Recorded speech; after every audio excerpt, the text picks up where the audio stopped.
그림 사랑고백 두 번째입니다.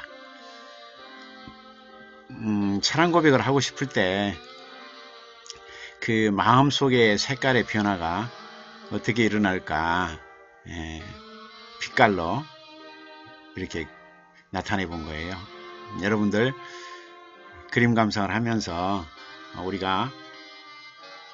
우리 주변에 꼭 우리가 한번 새겨야 될 그런 감동 에피소드들을 만나보겠습니다. 오늘은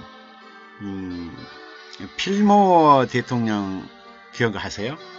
미국 13대 대통령인데, 이 필모가 청소년 시절이 굉장히 가난하고 또 힘들었던 것 같아요. 그래서 조그만 그 시골 그 공장에서 일했는데, 아마 그 양철 제조업이었던 것 같아요. 양철로 무엇을 만드는가 보죠. 거기서 가난하고 불우했던 그러한 어린 시절을 보냈었는데, 그때 그 여교사 한 분을 만났어요. 그분이 아비게일 워즈라고 하는 분이었는데, 이 워즈는 이 필모 이 소년을 가난하고 아주 그냥 그 불우한 그러한 아이로 보지 않고 그냥 마치 누나처럼 또 엄마처럼 따스하게 이렇게 돌봐줬어요. 물론 이제 워즈는 그 부드러운 성격의 소유자이기도 했지만 이 필모를 알아본 것 같아요. 하여튼 이 워즈는 항상 그 긴 머리를 하고 다녔다고 그래요. 그리고 굉장히 뛰어난 미모의 여인이었다고 하는데도 이렇게 가난하고 불우한 이 소년, 이 필모를 그렇게 지극정성으로 돌봐줬다고 그래요. 가령 이제 저축하는 정신을 길러줘가지고, 저축하면 그 돈으로 그 책을 사서 공부하게 하고 독서하게 하고, 그리고 많은 독서를 되도록 하도록 그렇게 친절을 베풀고 또 배경을 만들어주고 그렇게 조언을 해주고 그랬다고 그래요. 그래 가지고 이제 이 필모 소년을 만난 뒤 한 10년 동안 이제 그렇게 돌봤죠. 그래 가지고 10년 만에 두 사람이 결혼하게 돼요. 그래 가지고 결혼 생활 후로도 이 워즈의 지극정성, 남편을 위해서라면 정말 지극정성으로 내조를 했다고 그래요. 결국은 이 워즈의 그 정성, 변함없는 정성, 그러니까 이 시골 소녀, 가난하고 불우했던 이 소녀를 그 유모처럼, 이렇게 마치 유모처럼 다정하게 가르치고 이끌고 안내하고, 또 가정교사처럼 계속 교육을 시키고, 그래서 이 평범한 시골 소년을 훌륭한 남편으로 이렇게 만들었고, 나가서 결국 이 필모는 그 미국 13대 대통령이 되었던 거죠. 그 당시가 1850년에서 53년 그 사이에 이 미국 13대 대통령을 역임했으니까, 이런 시골의 가난한 그런 불우한 소년을 정말 지극정성으로 돌보고 섬기고 또 내조함으로써 결국은 그 위대한 대통령을 만들어내는 이런 여성이 우리의 칭찬을 받을 수밖에 없죠. 그러죠. 아비게일 워즈에 대한 우리의 진심 어린 박수를 드립니다. 참 멋진 분들이 참 많은 것 같아요. 그죠?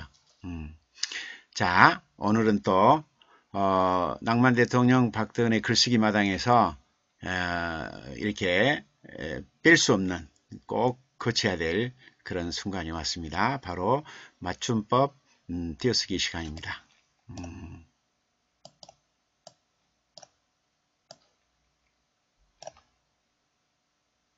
맞춤법 띄어쓰기 시간 이전에 우리가 하나 살펴볼 게 있어요.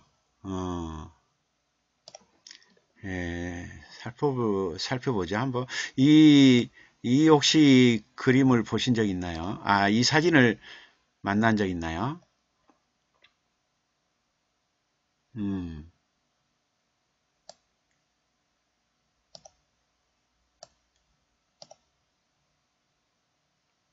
이 사진 보이나요? 음,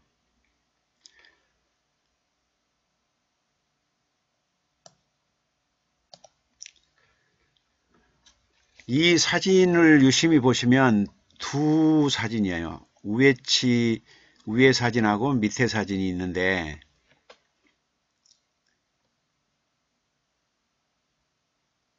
지금 가운데 있는 게 지금 돌고래예요. 돌고래. 돌고래 엄마고 위에가 새끼 돌고래예요. 밑에 사진에도 돌고래가 보이죠? 위에가 돌고래의 새끼가 등에 올라타 있죠. 음. 근데 이 돌고래 어미하고 이 새끼 사진인데 이 두 사진이 많은 사람들을 울렸어요. 왜 그러냐면 이 어미 돌고래 등에 얹혀져 있는 이 새끼 돌고래는 이미 죽었어요. 위에 사진을 보면 어미 돌고래 위에 있는 새끼 돌고래가 이미 상처가 많이 났죠. 자, 피가 많이 흘렀는데 그 혈흔이 굳어졌어요. 그래 까맣게 굳어져 있는 모습을 보이죠. 배에 있는데도 상처가 났고 꼬리 지름이 있는 곳도 상처가 나가지고 이미 이 돌고래 새끼는 죽었어요. 숨을 거뒀어요. 근데 이 어미 돌고래가 이 새끼 돌고래의 죽음을 인정하기 싫은가 봐요. 그래가지고 이 어미 돌고래가 새끼 돌고래를 등에 업고 이렇게 가요. 가는데 이제 물살에 의해서 이 파도에 의해서 이 새끼 돌고래가 좀 떠내려가겠죠. 죽은 새끼 돌고래니까 떠내려간단 말이에요. 그러면 다시 또 물살을 타고 가서 이 새끼 돌고래를 등에 이렇게 업고 다시 또 물살을 거슬러 올라가요. 파도를. 이거를 수십 번 하는 거예요. 그것도 3일 동안. 3일 동안 수없이 등에 업은 이 새끼 돌고래가 물살에 떠내려가면 다시 가가지고 등에 다시 올려서 또 거슬러 올라가고 또 등에 있는 새끼 돌고래가 물살에 휩쓸려 가면 다시 또 등에 업고 또 다시 물살을 거슬러 올라가고 이거를 3일 동안 이런 모습을 많은 관광객들이 목격한 거죠. 그래서 이렇게 사진이 올라왔는데 우리가 이 어미 돌고래의 이 모습 보면서 뭔가 뭉클한 느낌이 들지 않나요?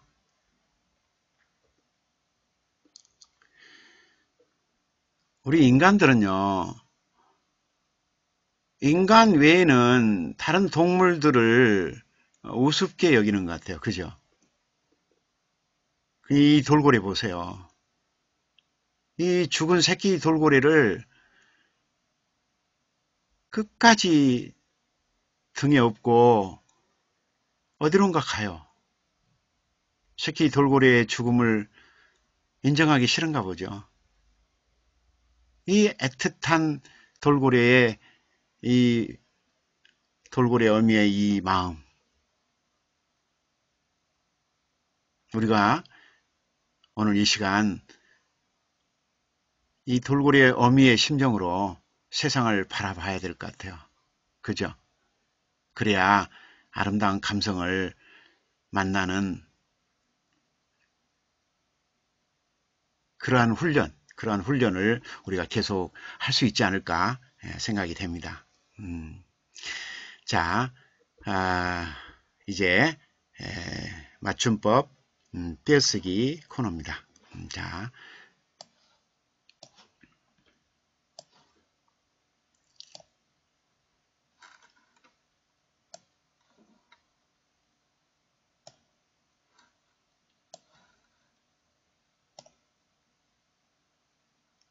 자, 오늘도 5문제를 여러분에게 지금 선보였습니다. 자, 5문제를 한번 풀어보시기 바랍니다.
네, 너에게 난 나에게 자전거 탄 풍경의 노래 경망이었죠. 자, 1번을 보죠. 자, 1번 엄마의 공부하라는 등살에 또는 등살에 괴롭다 이렇게 등살이 맞을까요? 등살이 맞을까요? 우리 작은 미소님, 풀빵구리님, 뭐 채팅창에다 써도 되고 그냥 눈길로 이렇게 답을 내도 됩니다. 우리 풀빵구리님은 등살이라겠네요. 앞이라고 그랬죠? 근데 답은 등살입니다. 등살. 뒤치가 맞습니다. 등살. 엄마의 공부하라는 등살에 괴롭다 이렇게 등살이 맞습니다. 사실은 공부하라고 하지 않는 게 좋을 것 같아요. 차라리 그죠? 오히려 공부하라고 안 한 애들이 나중에 보면 큰 인물이 되거든요. 그죠? 공부하라 해가지고 오히려 애들이 더 큰 인물이 안 되는 쪽으로 가는 건 아닌가. 이제 제가 제안합니다. 엄마들은 애들에게 공부하라 이렇게 말하지 말고 이쁘다 이렇게 하면 돼요. 이쁘다. 뭘 해도 이쁘다. 공부를 안 해도 이쁘고, 그리고 성적이 떨어져도 이쁘고, 그리고 맨날 그냥 게임만 해도 이쁘고, 밥을 많이 먹어도 이쁘고, 이렇게 이쁘다고만 해서 이쁘다고. 그러면 애들이 알아요. 이쁘지도 안 했는데 이쁘다 하면 안다니까요. 그래가지고 정신 차려요.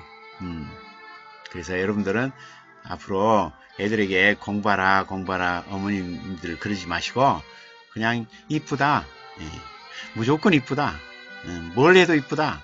눈에 넣어도 안 아프다. 이렇게 그러면 돼요. 그러면 자녀들은 잘 큽니다. 또 나중에 효녀 노릇을 합니다. 저를 믿으세요. 네. 자, 두 번째 누나의 눈에 띄지 않게 놀러 갔다. 이렇게 어떤 게 맞아요? 앞이 맞을까요? 뒤가 맞을까요? 띄지.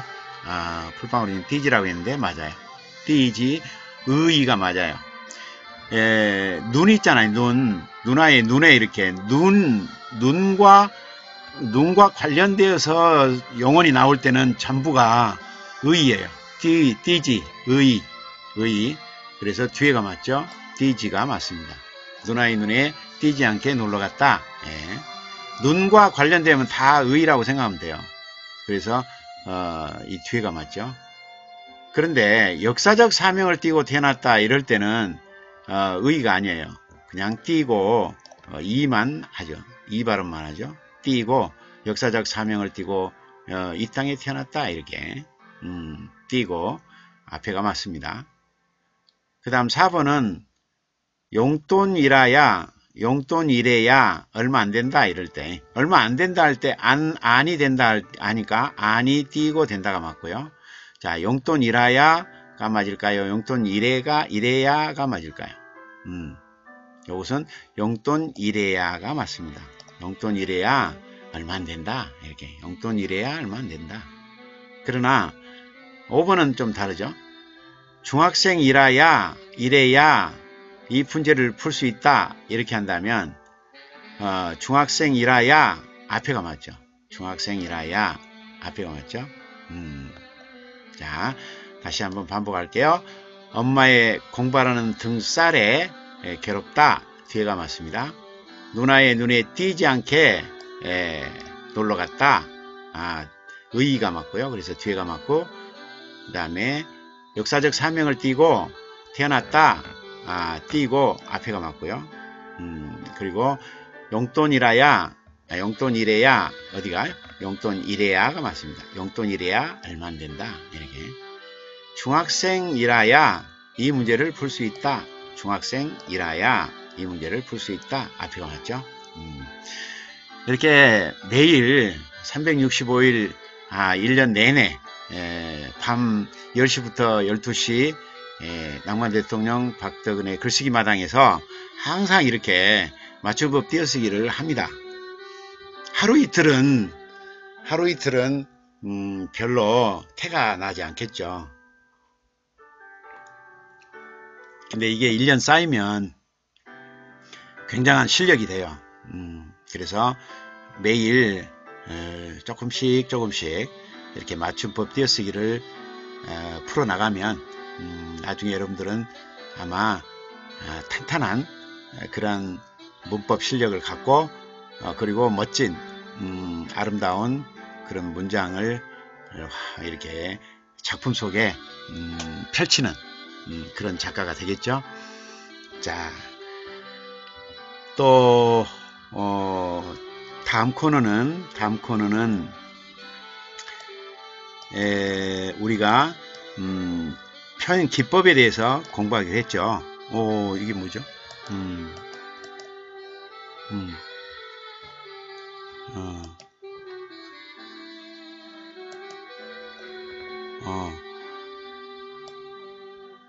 자, 우리가 표현 기법을 배우는 시간입니다.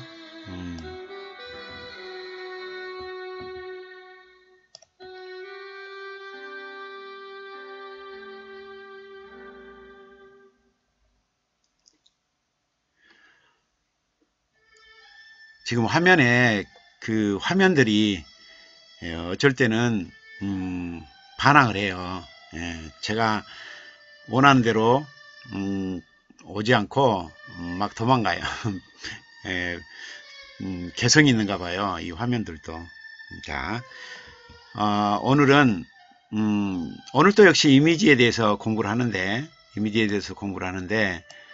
우선 상징적 이미지, 비유적 이미지, 지각적 이미지 중에서 오늘은 시각 이미지와 청각 이미지의 순서로 진행하고 있습니다.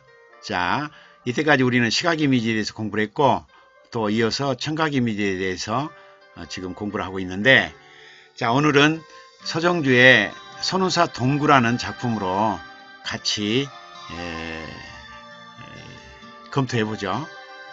여러분도 이 선운사 동구를 한번 읽어보시면서 어떤 이미지들을 잘 활용하고 있는가 여러분들이 한번 눈여겨보시기 바랍니다.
네, 김범수가 불렀던 네가 날 떠나라는 노래의 경음악입니다.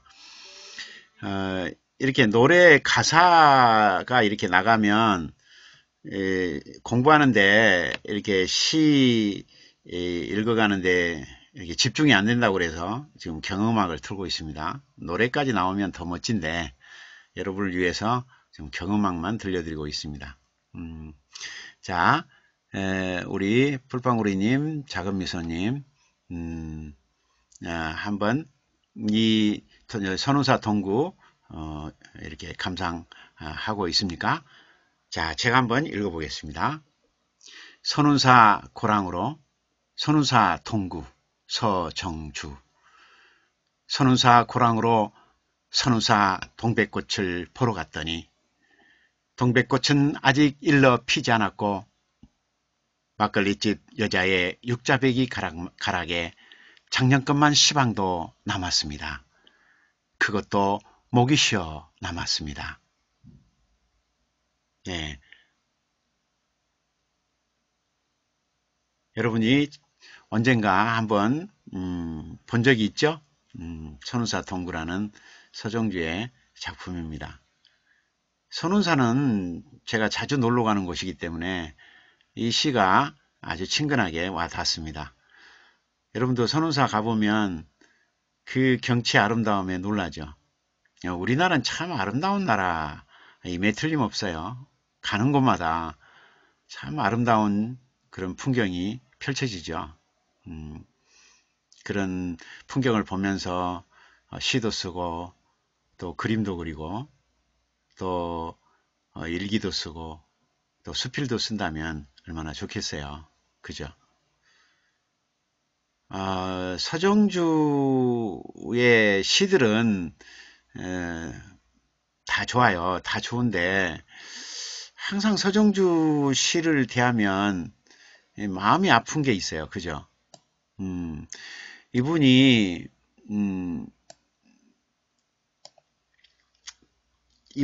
그 시 창작 생활을 아주 성실하게 그리고 꾸준히 했던 것은 맞아요. 그리고 작품 수준이 다 좋다는 것도 맞아요. 작품을 읽을 때 감동을 주는 시들을 많이 썼다는 것도 맞아요. 그리고 한국 예술은 대한민국 예술은 종신회원으로서 또 한국문인협회 이사장을 역임하신 그러한 원로 시인인 것도 맞아요. 다 맞는데 이 옥의 티가 하나 있죠. 옥의 티가. 그게 바로 2002년에 민족정기를 세우는 국회의원 모임 여기서 자체조사한 일제치하 친일 반민족 행위자 1차 명단에 포함됐다는 거예요. 이게 가슴 아파요. 그죠? 참 작품들은 다 우리가 본받을 만하고 작품 표현 기법도 다 아름답고 멋지고 우리가 다 이렇게 한 번씩 배워봤으면 좋은 시들인데 친일 반민족 행위자 1차 명단에 포함됐다는 것은 슬픈 일이죠. 그죠? 이게 이제 이분이 이제 1942년부터 1944년까지 이제 해방 전해까지 매일신보라든가 국민문학이라든가 국민시가라든가 뭐 이런 곳에 친일 문학성이 있는 작품을 발표했다는 거예요. 예. 뭐 그거 외에는 이분의 시들은 전반적으로 시적 형상화 또 이미지 구현 또 리듬의 흐름 그리고 새로운 해석학 낯설게 하기에 그 흐름들 이런 것들이 또 시상의 흐름 이런 것들이 다 수준작들이 많죠. 우리가 인정할 거는 인정하고, 그러나, 이분의 1942년부터 44년에 친일문학 행적만 뺀다면, 참 좋은 시인이었다고 볼 수가 있죠. 태평양 전쟁을 성전으로 미화했다든가, 학병 지원을 권유했다든가, 징병의 어떤 필요성을 강조했다든가, 일제의 식민정책에 동조했다든가, 뭐 이런 비난을 받은 이분의 그 행적만 뺀다면 참 훌륭한 시인이었다, 이렇게 볼 수가 있겠죠. 참 안타깝죠. 안타까워요. 흔히 이런 사람들이 많아요. 그 당시에 일제시대에는 뭐 그럴 수밖에 없지 않았느냐. 에? 일제 치하에 총칼에 위협을 하는데 뭐 그럴 수밖에 없었지 않느냐. 어쩔 수 없이 친일을 할 수밖에 없지 않았느냐. 이렇게 볼 수도 있죠. 그런데 그걸 다른 각도에서 본다면 친일을 하지 않고 조국 해방을 위해서 끝까지 투쟁한 사람들이 당시에 있었다는 거죠. 있었어요. 그것도 굉장한 많은 수가. 끝까지 일제치하에서 벗어나 해방되는 그날까지 목숨 걸고 민족을 위해서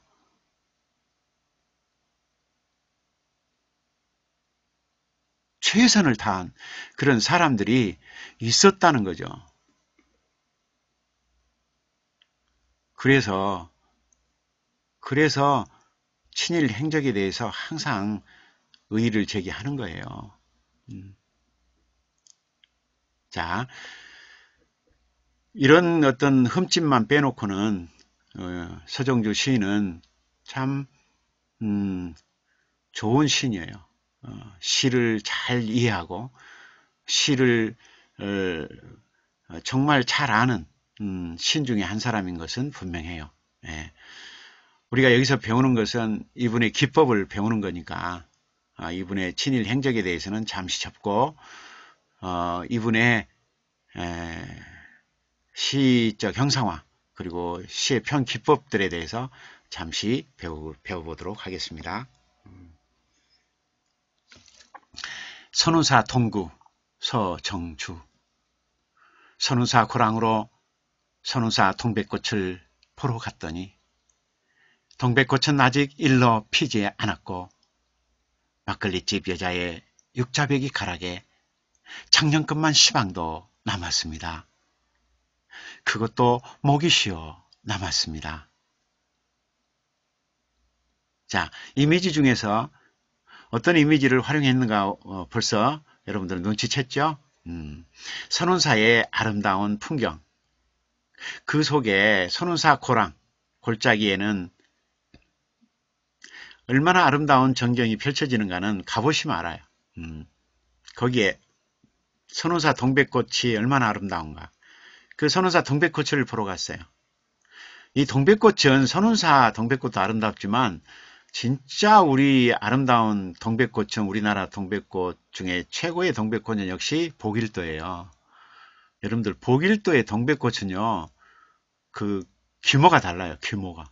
크기도 다르고 그리고 동백꽃이 떨어지면 통꽃으로 떨어지잖아요. 이파리 하나하나 떨어진 게 아니라 그냥 통꽃으로 딱 떨어져요. 그런데 이 복일도의 동백꽃은 이 크기 때문에 한 나무에 그 동백꽃 수가 엄청나요. 그게 비바람에 의해서 어느 때 이렇게 떨어지면 통꽃이 떨어져 버리기 때문에 밑에 그 낙화된 그 꽃이 일종의 방석을 이루어요. 방석. 이게 상당히 두꺼운 방석.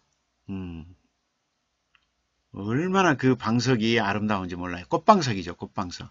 동백꽃방석. 여러분들 동백꽃 피고 나서 한 달 지나서 비바람 치고 나서 한번 가봐봐요. 그러면 동백꽃 방석 이 너무도 아름다운 동백꽃 방석을 보실 수가 있어요. 이게 제가 볼 때는 복일도에 정말 다른 데서 볼 수 없는 특이한 전경이라고 봐요. 꼭 여러분들 보길도 가면 그 동백꽃 방석을 한번 보시기 바랍니다. 선운사의 동백꽃도 못지않게 아름답죠. 그 선운사 동백꽃을 보러 갔어요. 또 시인이 이 동백꽃을 보러 갔다니까 아마 아름다운 시가 나왔겠죠. 서정주 시인은 이 선운사 동백꽃을 보러 갔는데 좀 빨리 갔던가 봐요. 그래서 가서 보니까 동백꽃은 아직 일러 피지 않았어요. 동백꽃은 피지 않았어요.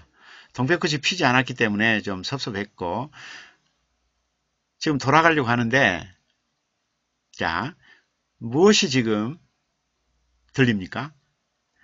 막걸리집 여자의 육자배기 가락. 막걸리집 여자의 육자배기 가락에 작년 것만 시방도 남았습니다. 아마 막걸리집 여자의 육자배기 가락에 작년 것만 남았다는 거 보니까 지금 동백꽃을 보러 간 이때는 이 막걸리집 여자의 모습도 볼 수 없었던가 봐요. 그러죠? 그냥 추억 속에 남아있는 기억, 그 막걸리집 여자가 불렀던 육자배기 가락, 육자배기 가락에 작년 것만 시방도 남았습니다. 이걸 달리 해석할 수도 있겠네요. 자, 막걸리집 여자의 육자배기 가락에 그러면 지금 동백꽃은 피지 않았는데 막걸리집 여자가 부르는 육자배기 이 가락을 듣는 중에 동백꽃, 작년에 피었던 동백꽃 그것이 남았다. 이렇게도 해석이 되죠. 그러네요. 막걸리집 여자의 육자배기 가락에 작년 것만 시방도 남았습니다. 그럴 수 있네요. 자, 지금 동백꽃을 보러 선운사에 갔는데 동백꽃은 아직 일러 피지 않았어요. 그래서 동백꽃은 피지 않아서 뭐 볼거리가 별로 없었는데 막걸리집에 들려서 막걸리집 여자의 육자배기 가락을 듣는 도중에 작년 것만 시방도 남았다. 동백꽃, 작년에 피었던 그 동백꽃, 그런 그 추억이 지금 다시 떠올려지는가 보죠. 작년 것만 시방도 남았다 그런 거 보니까 그것도 어떻게 남았냐면 목이 쉬어 남았다고.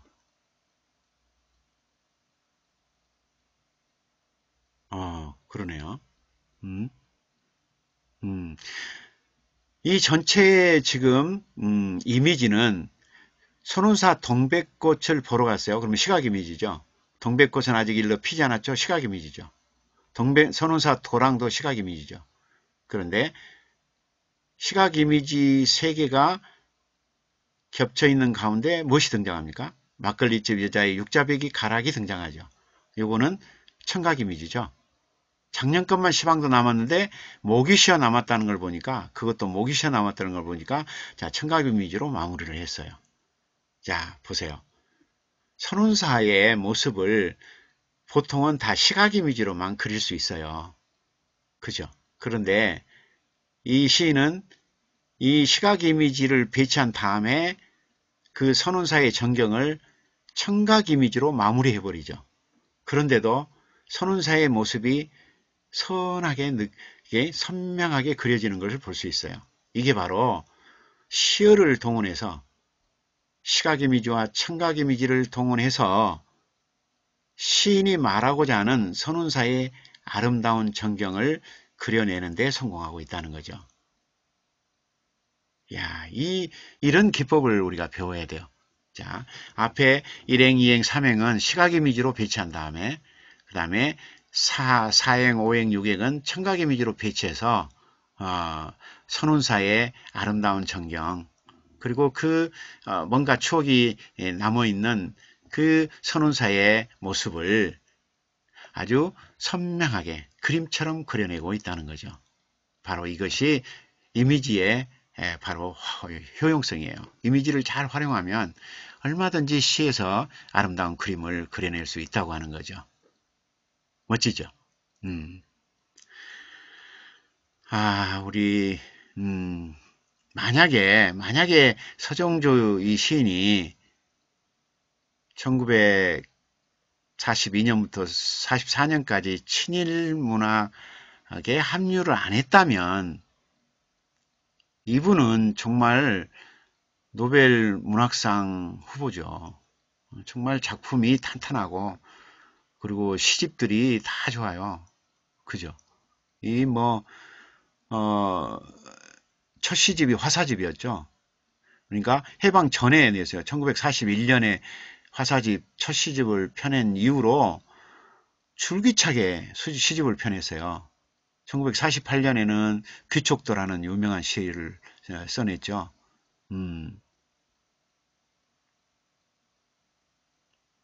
여기에 그 귀촉도에는 그 동양사상을 담아냈거든요. 동양사상을 시적 형상화를 해냈다는 거예요. 대단하잖아요. 1955년에는 서정조 시선을 냈는데 이때 우리나라의 그 격동기에 그 세계를 시적 형상화를 해내는데 또 성공하고 있고요. 대단하잖아요. 1960년에 신라초를 냈거든요. 이때는 그 신라정신을 풀어서 시로 형상화하는데 성공했어요. 그래서 우리가 정말 그 이어가야 할 본받을 만한 우리나라 민족 정신도 이때 신라초에다 다 넣어놨거든요. 이거 굉장한 업적이죠. 그죠? 1968년에는 그 동천이라는 시집 유명하죠. 이 동천. 저는 이 동천이라는 이 짧은 사행을 분석해서 문학 평론 그 신춘문에 그 응모하게 됐어요. 제가 그만큼 시가 좋아요. 1975년에 질마제 신화를 또 냈죠. 여기는 이제 설화를 그 시적 형성하는 데 성공하죠. 대단했죠. 결국 인간은 그 고향에 대한 회귀정신, 회귀의식 이런 것들을 시 속에 담아내 가지고 성공하고 있잖아요. 대단히 훌륭한 그 시인이면은 틀림없어요. 1976년에 그 낸 떠돌이 시도 굉장히 좋은 평가를 받았잖아요. 참 대단한, 여기서도 그 신라 정신이 계속 줄기차게 흐르고 있어요. 이제 뭐 고려나 조선 그 인물, 사건 이런 것도 그 시적 형상을 하는데 또 성공하고 있고, 참 1980년에 서울로 가는 달처럼 이 시집이라든가 1982년에 울고 간 날들의 시라든가 뭐 굉장한 그 시집들이 줄기차게 나와요. 83년에 안 잊히는 일들이란 시집 굉장하잖아요. 84년에 노래라는 시집, 88년에 파라리 바람. 파라리 바람은 뭐 수능 시험에 자주 그 수능 예비 시험에 자주 나오는 파라리 바람. 이 작품이 들어있는 시집이 88년에 나왔고 91년에 산시라는 시집, 93년에 늙은 떠돌이 시라든가 이런 그 작품들, 그러니까 굵직굵직한 그 작품성이 있는 작품집을 꾸준하게 발표한 정말 우리나라의 대표적인 시인이란 말입니다. 이런 분이 과거에 친일 행적만 없었다면 뭐 대표적인 우리나라 노벨 문학상 후보죠. 정말 참 안타까워요. 예, 안타까워요. 그래서 여러분들은 일시적인 어떤 안위나 일시적인 그 자기 중심적 생각에 빠져가지고 이렇게 방향을 틀면 안 돼요. 예, 정도를 가야 돼요. 정도. 사랑하는 쪽, 또 나라를 사랑하고 이웃을 사랑하는 쪽, 그쪽으로 가면 틀림없이 나중에 복을 받아요. 자, 우리가 작품성이 뛰어난 시들을 많이 쓴 서정주 시인, 또 시집들의 흐름으로 볼 때 정말 탄탄한 그러한 실력을 보유한 서정주 시인. 시인의 입장에서 본다면 정말 훌륭한 분이었는데, 자, 과거에 그러한 친일 행적 때문에 이렇게 평가절하된 이런 안타까움을 우리는 오늘 만나게 되죠. 그러나 서정주 시인의 이 선운사 동구는 이미지로 볼 때 시각 이미지와 청각 이미지의 적절한 조화를 통해서 선운사의 아름다운 모습, 아름다운 전경을 시적 형성하는 데 성공한 것은 분명하죠. 네. 자, 그러면 또 노래 한 곡을 듣고 경음악만 듣겠습니다. 김신우가 불렀던 귀거래사죠. 귀거래사 들어보시면서 이제 또 교정 시간을 갖겠습니다.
자, 어떤 만남이라는 작품을 보내왔는데, 자, 이 작품을 여러분들이 읽어보시고 어떤 점을 다듬어야 될지, 또 어떤 점을 우리가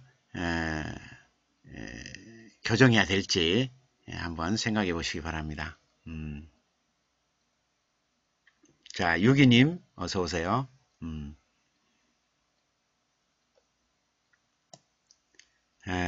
유기님은 어떤 점이 어려운가요? 제가 시 해설을 할 때 좀 어려운가요? 아니면 시인의 어떤 행적을 이야기할 때 어려운가요? 시적 형상화, 이미지를 이야기할 때 어려운가요? 이렇게 어렵더라도 이렇게 의식의 세계에서는 어려울지 몰라요. 그러나 무의식의 세계에다가 이렇게 맡기세요. 그러면 무의식의 세계는 다 이해를 해요. 시간이 지나면 무의식의 세계가 다 소화를 해요. 그러니까 의식의 세계가 10%밖에 안 돼요, 진짜. 사람들은 이 의식의 세계 가지고 그냥 쉽게 실망하고 쉽게 포기하고 이러는데 90%가 무의식의 세계가 있다는 거 꼭 여러분들 명심하셔야 돼요. 그래서 조금 능력이 없다고 판단되더라도 그러더라도 또 재능이 없다고 판단되더라도 사실은 90%에 해당되는 무의식의 세계가 그걸 갖추고 있을 수도 있거든요. 그러니까 조금 시간을 좀 여유를 갖고 이렇게 무의식의 세계에다가 조금 활당을 하세요. 그러면 언젠가 다 이해되고 또 그 무의식의 세계가 재능을 발휘하기 시작하면 뭐 앞서간 사람 못지않게 좋은 문장력을 가지고 글도 쓸 수 있고 또 능력 있는 그런 여생을 또 보낼 수도 있다고 저는 생각합니다.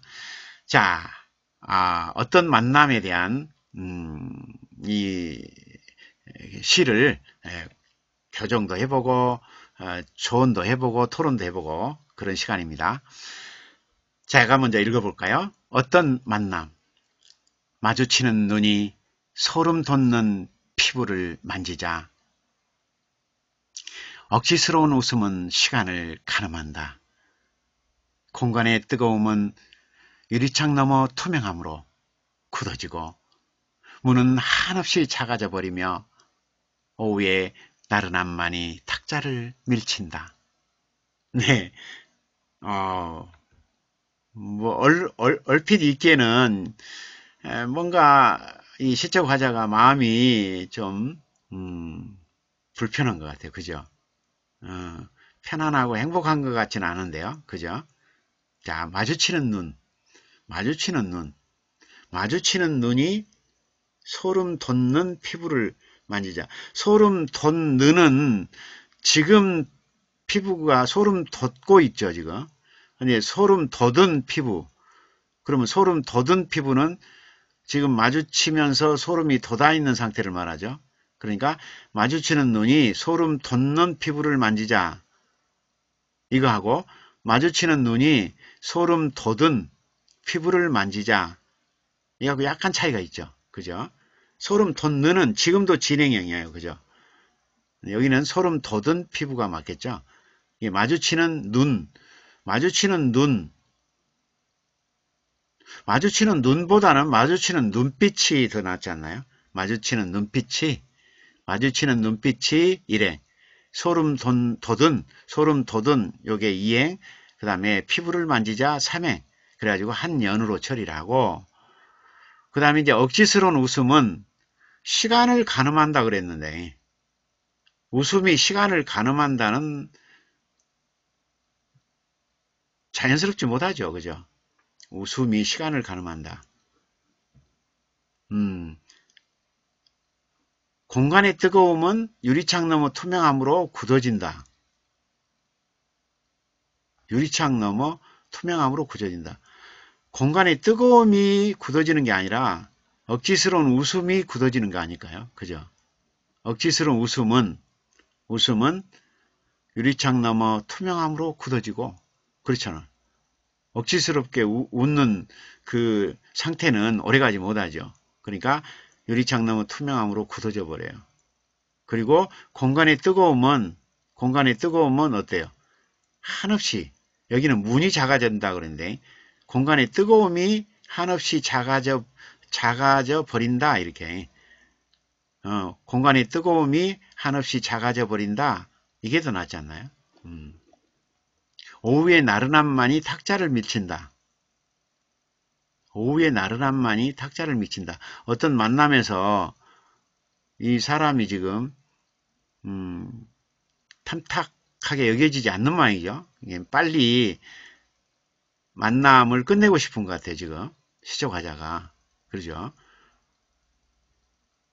그렇지만 오후의 나른함이 탁자를 밀친다는 생략을 하더라도 공간의 뜨거운 요놈이 한없이 작아져 버린다 해서 이미 그 시적화자의 내면이 드러나고 있지 않나요?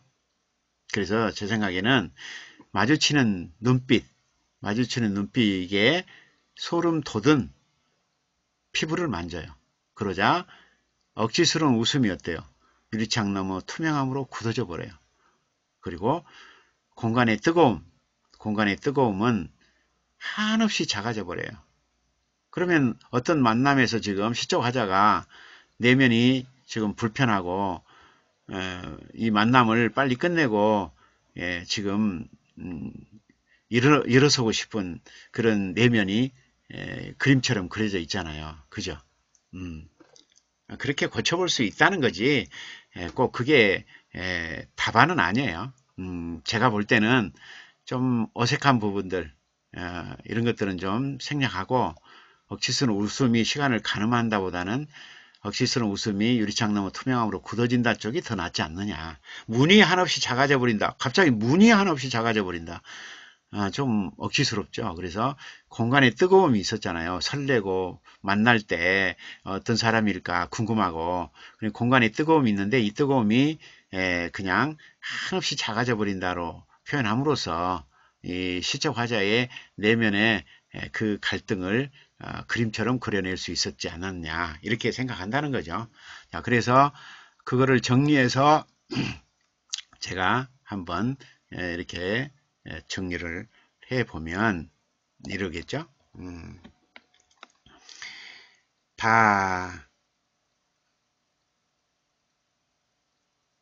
마지막 연까지 보이나요? 네, 마지막.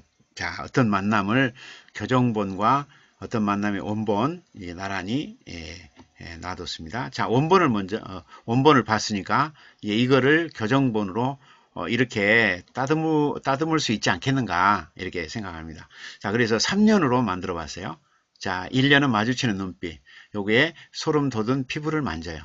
그러자 억지스러운 웃음 요게 유리창 너머 투명함으로 굳어지는 거죠. 그리고 공간의 뜨거움 요거는 한없이 작아져 버려요. 이렇게 교정을 할 수 있지 않겠느냐 이렇게 봤죠. 자, 제가 한번 읽어볼게요. 어떤 만남, 마주치는 눈빛이 소름 돋은 피부를 만지자 억지스러운 웃음은 유리창 너머 투명함으로 굳어지고 공간의 뜨거움은 한없이 작아져 버린다. 네, 교정본이었고요. 자, 원본과 교정본을 대조하면서 여러분들이 훈련하면 좋겠죠? 새롭게 태어나니까 멋지다고 유기님이 말했네요. 유기님은 그 시를 참 사랑하시는 것 같아요. 유기님은 그 시의 흐름을 볼 때 유기님의 시를 보면 굉장히 그 봄에 피어난 그런 목련, 봄에 피어난 목련, 활달하고 굵직하고 또 싱그러운 그런 삶을 살아가는 그런 시인이 아닌가 생각이 됩니다. 자, 우리 유기님 그리고 풀빵구리님 이 원본과 교정본을 대조하면서 시의 그 맛을 음미해 보기 바랍니다. 다시 한번 여러분들이 눈으로 한번 읽어보세요. 눈으로 읽어보시면서 내게 남은 사랑을 드릴게요 라는 노래의 경음악을 들어보시기 바랍니다.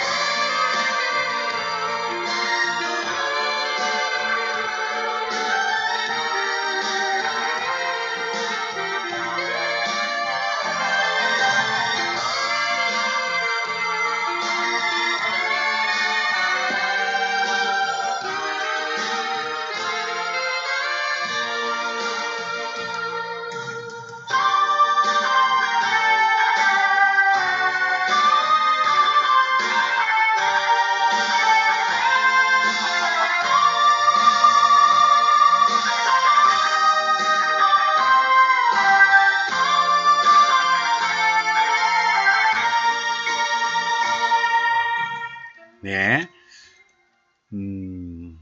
노래까지 다 가사까지 들으면 좋을 텐데 가사가 들어가면 또 시 감상에 방해가 된다고 하니까 경음악만 들려드렸습니다. 내게 남은 사랑을 드릴게요. 자기에게 남은 사랑이 있는데 그거를 드리겠다. 자, 여러분들이 내게 남은 사랑, 남은 사랑이라고 볼 수 있을까요? 남은 사랑, 이게 주고 나머지 그 사랑이 있다고 생각하는 것 같은데 제가 볼 때는 남은 사랑이 아닌 것 같아요. 그죠? 남은 사랑이 아니라 어떤 사랑이 있다가 가잖아요. 그러면 남은 사랑으로 사랑한 게 아니고 새로 그 온 몸과 온 마음과 온 영혼을 새롭게 이렇게 탈바꿈시킨 그런 꽉 찬 사랑이 새로운 사랑을 시작하는 건 아닌가. 쓰고 나머지 그 나머지 갖고 사랑하는 게 아니고 그건 아닌 것 같아요. 그죠? 어떤 사랑이 떠났어요. 그러면 그 사람한테 준 사랑 말고, 몸에 조금 나머지 그 허드레기 사랑 가지고, 그 다음 사랑을 사랑한 게 아니고, 그 사랑은 가고, 그리고 내 몸은 완전히, 탈바꿈 되는 것 같아요. 새로운 사랑으로. 이렇게. 그리고 그 사랑이 내 몸과 내 영혼과 내 마음을 온전히 지배를 하는 거죠. 그래가지고 그 새로 생성된 그러한 찬란한 사랑을 가지고 그 다음 사랑을 하는 거지. 예, 하는 거지. 예, 아, 그냥 제 생각이에요. 예. 자, 다시 한번 원본과 교정본을 읽어드리면서 다음 코너로 넘어가죠. 자, 어떤 만남, 마주치는 눈이 소름 돋는 피부를 만지자 억지스러운 웃음은 시간을 가늠한다. 공간의 뜨거움은 유리창 너머 투명함으로 굳어지고 문은 한없이 작아져 버리며 오후의 나른함만이 탁자를 밀친다. 자, 이게 원본이었고, 자, 이거를 좀 따듬어서 교정본으로 자, 지금 올려놓은 어떤 만남을 읽어보겠습니다. 어떤 만남.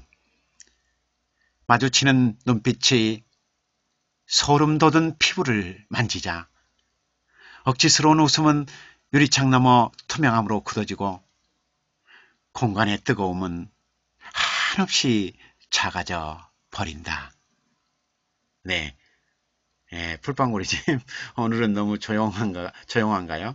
네, 원래 시는 조용한 가운데 이렇게 흘러가는 거예요. 시를 공부하는데 뭐 복작복작하고 막 그냥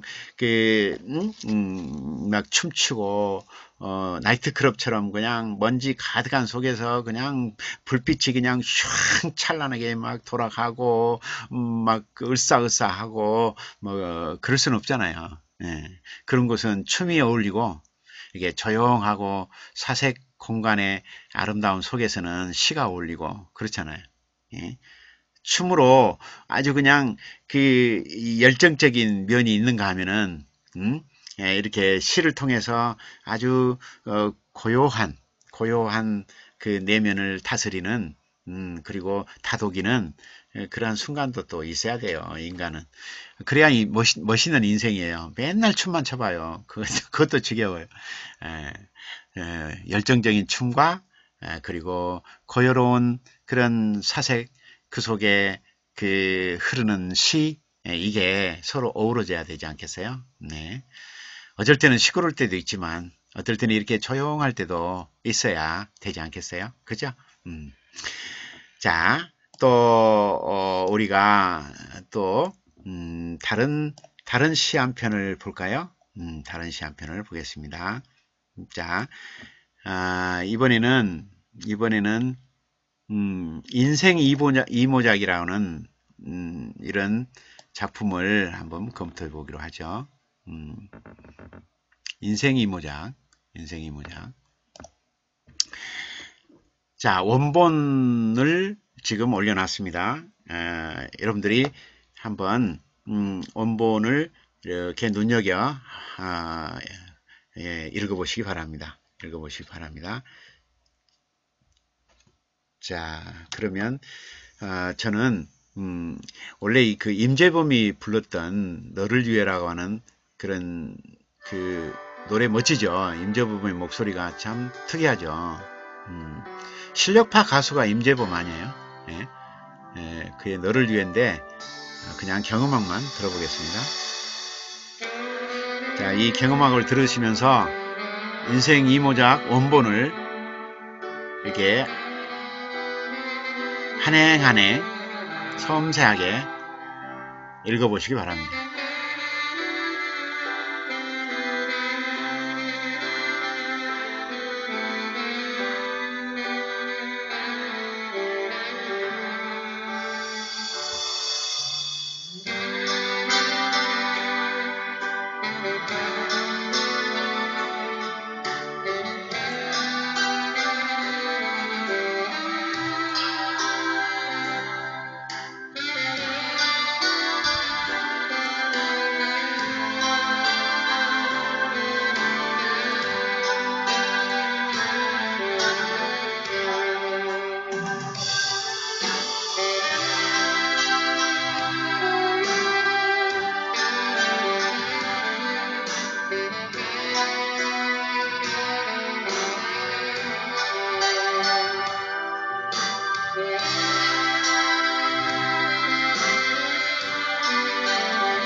네, 임재범의 너를 위해 노래 경험하기였습니다. 그 가수들 중에도 실력파들이 많이 있죠. 그런데 임재범의 그 노래 실력은 우리가 인정해야 될 것 같아요. 그죠? 좋은 가수예요. 좋은 가수예요. 임재범 가수를 많이 사랑해 주시기 바랍니다. 우리 와서 끝까지 이렇게 글쓰기 마당에 참 합류해 주신 우리 유기님, 풀빵구리님, 그리고 작은미소님 감사합니다. 자, 인생 이모작 원본을 제가 한번 읽어보겠습니다. 인생 이모작. 푸르게 꿈꾸며 열정과 두께로 낡은 옷처럼 미련 없이 벗어버리고 삼각산 및 정든 20년 아파트에서 새록새록 꿈을 박목하리라.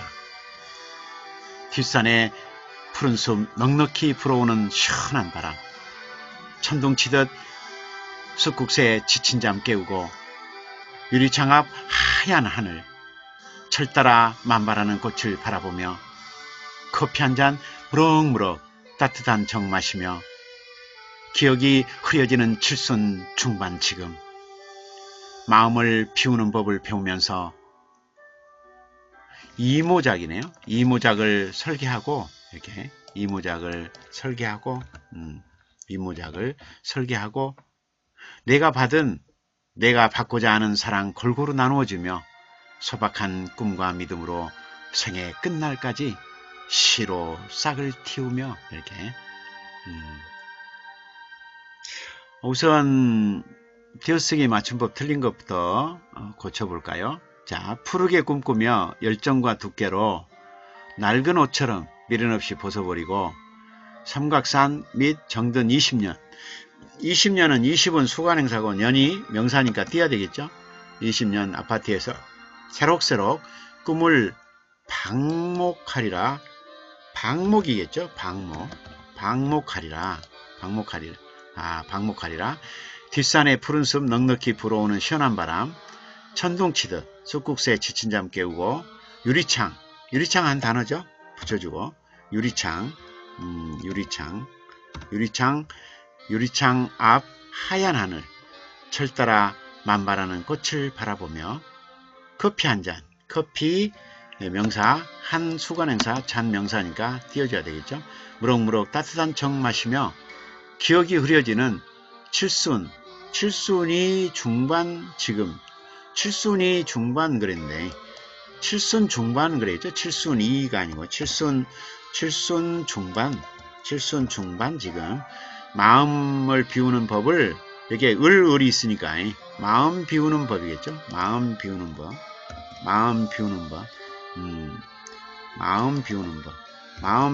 법을 배우면서 이모작을 설계하고 내가 받고자 하는 사랑 골고루 나누어주며 소박한 꿈과 믿음으로 생애 끝날까지 시로 싹을 틔우며 티가 의죠. 이렇게 자, 그러면 한 구절 한번 볼까요? 자, 푸르게 꿈꾸며 열정과 두께로 낡은 옷처럼 미련 없이 벗어버리고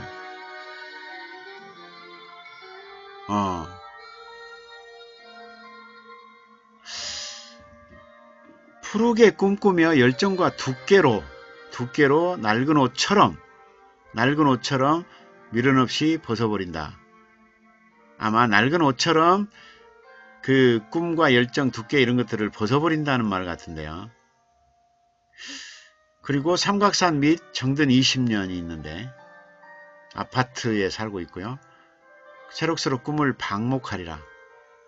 아, 이게 1년인데 제 생각에는 시간적 공간적 배경을 깔아주는 거죠. 그래서 자, 공간적 배경이 나와 있죠. 삼각산 및 정든 20년. 삼각산 및 정든 20년. 그러면 됐잖아요.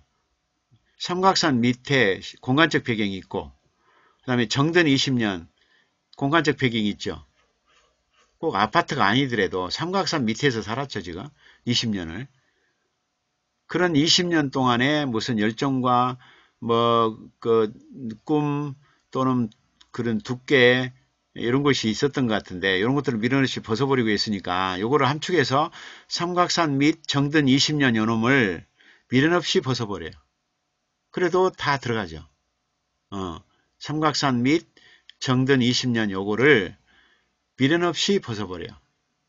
그리고 1년을 만드는 거예요. 이 1년의 일행은 삼각산 및 정든 20년, 그리고 이행은 미련 없이 벗어버리고, 요것만 해도 뭐 그동안의 푸른 꿈, 열정, 뭐 이런 것들을 다 미련 없이 벗어버린다는 의미가 되잖아요. 그러니까 단을 하지 말고 그냥 공간적 배경, 삼각산 및 공간적 배경, 정든 20년 시간적 배경, 미련 없이 벗어버리고 이렇게 1년을 이렇게 구성하면 될 것 같고, 그 다음에는 이제 뒷산에 푸른 숲 넉넉히 불어오는 시원한 바람. 자, 공간적 배경인 뒷산 A는 놔두고 뒷산 푸른 숲, 이게 배경이 됐죠. 뒷산 푸른 숲, 거기에 숲국새가 있겠죠. 숲국새. 그러니까 뒷산 푸른 숲, 숲국새 지친 잠 깨우고 이렇게 천둥치듯은 너무 강한 것 같아요. 그러죠. 숲국새가 천둥치듯 운다고 보기에는 너무 무리인 것 같아요. 뒷산의 푸른 숲국새 지친 잠 깨우고 이렇게 더 무난하지 않아요? 뒷산의 푸른 숲국새 지친 잠 깨우고 이렇게 더 무난하죠? 우리 프로라님 들어오셨나요? 네. 프로라님 반가워요. 자, 숲국새. 그러니까 뒷산의 푸른 숲국새 지친 잠 깨우고 이 정도. 뒤에 공간적 배경 깔고 숲국새 지친 잠 깨우는 시간적 배경도 깔았고, 그 다음에 숲국새의 등장. 숲국새가 천궁치듯 하지 않아도 숲국새 지친 잠 깨우고 하면 다 그 지친 잠 깨우는 숲국새 소리가 들려서 시적 형상화가 이루어지죠. 무난하죠. 그리고 유리창 앞 하얀 하늘. 유리창 앞 하얀 하늘 그려지죠. 유리창 앞 하얀 하늘이 그려집니다. 그리고 철따라 만발하는 꽃을 바라보며 밑에 정 마시며 이렇게 나가니까 좀 어색하죠. 그러니까 여기서 끊어주는 게 어때요? 철따라 만발하는 꽃을 바라본다 이렇게. 철따라 만발하는 꽃을 바라본다 이렇게 됐죠. 앞에는 삼각산 및 정든 20년 미련 없이 벗어버리고, 그 다음 2연 뒷산의 푸른 숲국새 지친 잠 깨우고, 그 다음에 3년 유리창 앞 하얀 하늘 철따라 만반하는 꽃을 바라본다 이렇게 여기서 한번 끊어주고, 그 다음에 커피 한 잔 무럭무럭 따뜻한 정 마시며 이랬는데, 따뜻한 정을 마신다고 그랬는데 커피 한 잔 있고 따뜻한 정이 있고 요걸 마셔요. 그러니까 커피 한 잔과 따뜻한 정이 겹치죠. 무럭무럭은 좀 어색하고요. 그러니까 차라리 여기서 따뜻한 차 한 잔 마시며 이렇게 꼭 커피 할 필요는 없겠죠. 그냥 따뜻한 차 한 잔 마시며 이 정도로 무난하게 가는 게 좋겠죠. 무럭무럭은 좀 어울리지 않는 것 같아요. 그죠? 따뜻한 차 한 잔 마시며 이렇게. 그 다음에 기억이 흐려지는 칠순 중반인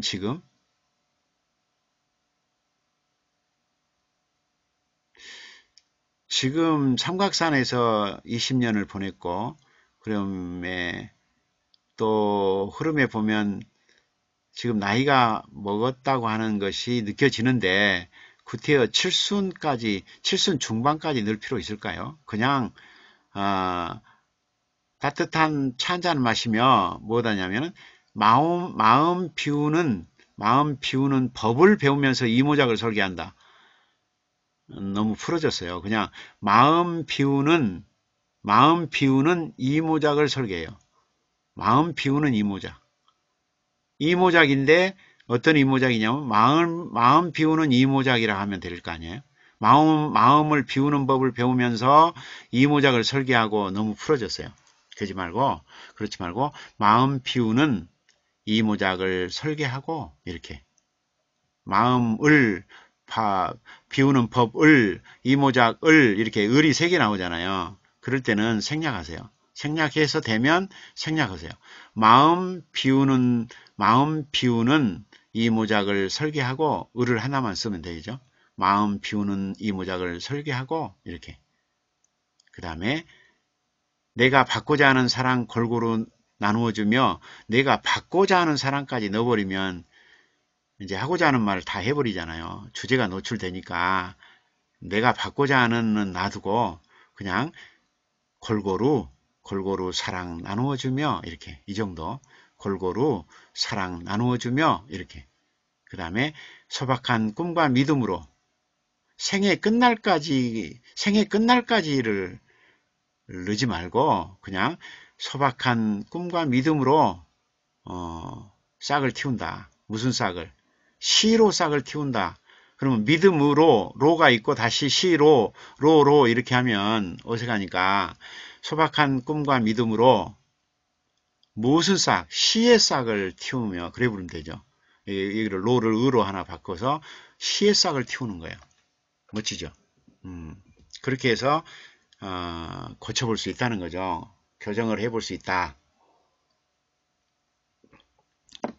자, 그러면 원본을 한번 보고 그리고 또 교정본을 보면서 비교를 해보죠. 자, 인생이라고 하는 인생 이모작이라고 하는 제목도 그냥 인생이라고 하면 어떨까요? 이 안에가 이모작이 있거든요. 그러니까 그냥 인생 이렇게 제목을 인생 이렇게 하면 어떨까요? 한번 읽어볼까요? 자, 먼저 원본을 읽어보고 교정본을 읽어보겠습니다. 우선 교정본 한번 읽어보고 다시 원본으로 갈게요. 인생. 자, 이 원본을 이렇게 교정해 봤어요. 1년은 삼각산 및 정든 20년 미련 없이 벗어버리고 여기가 1년. 그 다음에 2년은 뒷산 푸른 숲 쑥국새에 지친 잠 깨우고 이렇게 고쳤고 그 다음에 3년은 유리창 앞 하얀 하늘 철따라 만발하는 꽃을 바라본다 이렇게 고쳤고 그 다음에 4년은 기억이 흐려지는 칠순 중반인 지금 요거를 넣어서 한번 해봤어요. 예, 지금 이분이 지금 나이가 어느 정도인가 이렇게 보여줘야니까 예.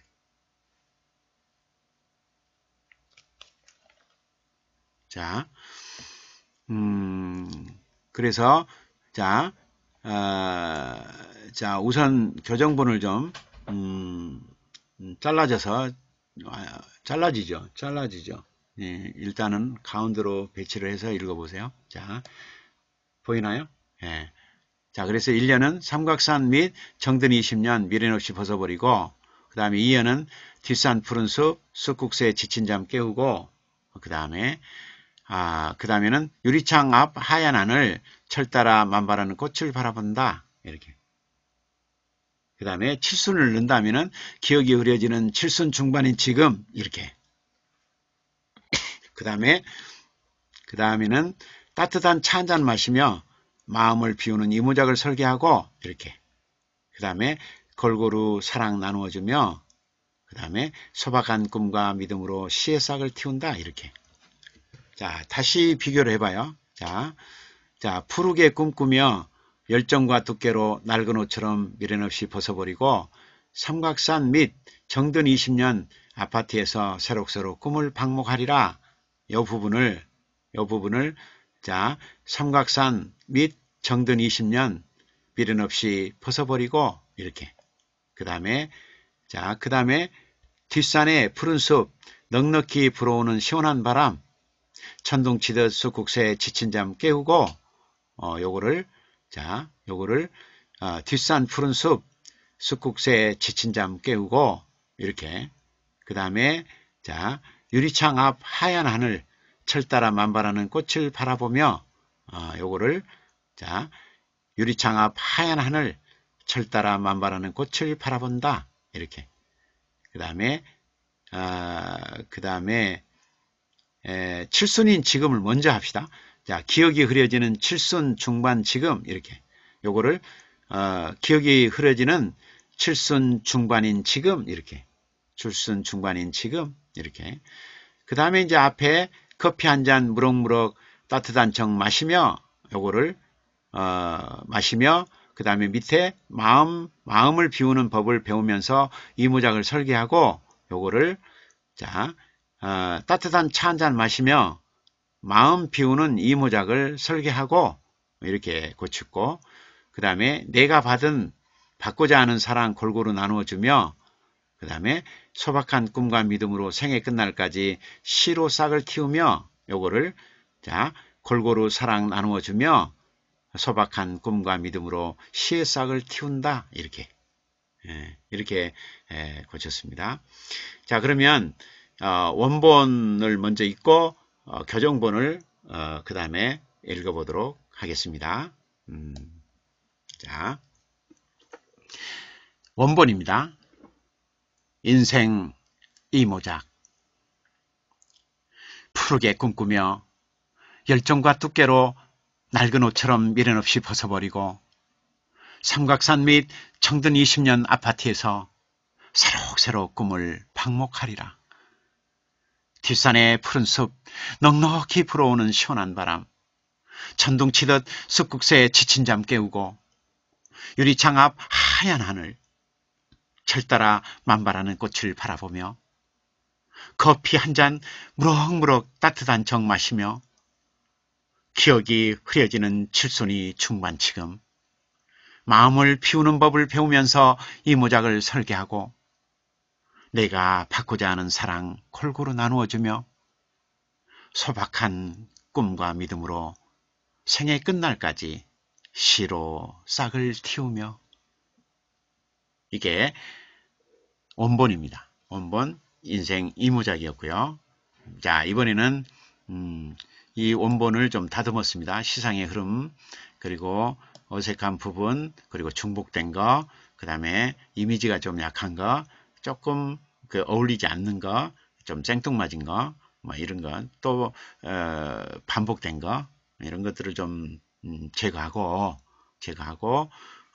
지금 교정본으로 완성을 했습니다. 이 대시가 두 개 있는 거는 연입니다. 연으로 나눠요.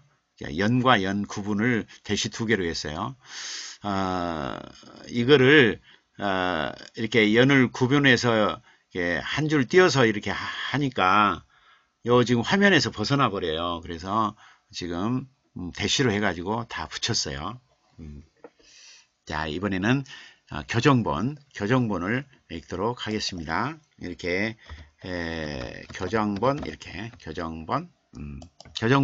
교정본은 원본의 인생 이모작을 그냥 인생이라고 제목을 붙였습니다.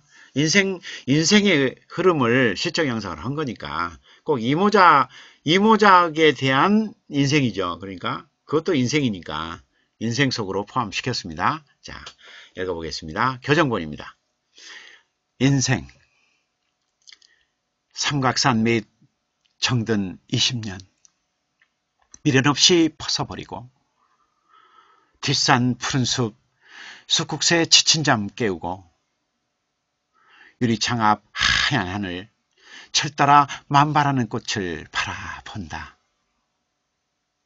기억이 흐려지는 칠순 중반인 지금 따뜻한 차 한 잔 마시며 마음 비우는 이모작을 설계하고 골고루 사랑 나누어주며 소박한 꿈과 믿음으로 시의 싹을 틔운다. 어때요? 여러분들, 자, 교정본 인생과 원본 인생 이무작을 같이 들어봤습니다. 원본도 아름답고 또 교정본도 나름의 또 개성이 있죠. 시상의 흐름이 또 어떤 것들이 자연스러운가 이렇게 대조하면서 여러분들이 훈련하면 나중에 좀 10년 걸려서 일을 고지를 2, 3년 당겨서 오를 수도 있지 않겠는가 그런 생각을 해봅니다. 자, 우리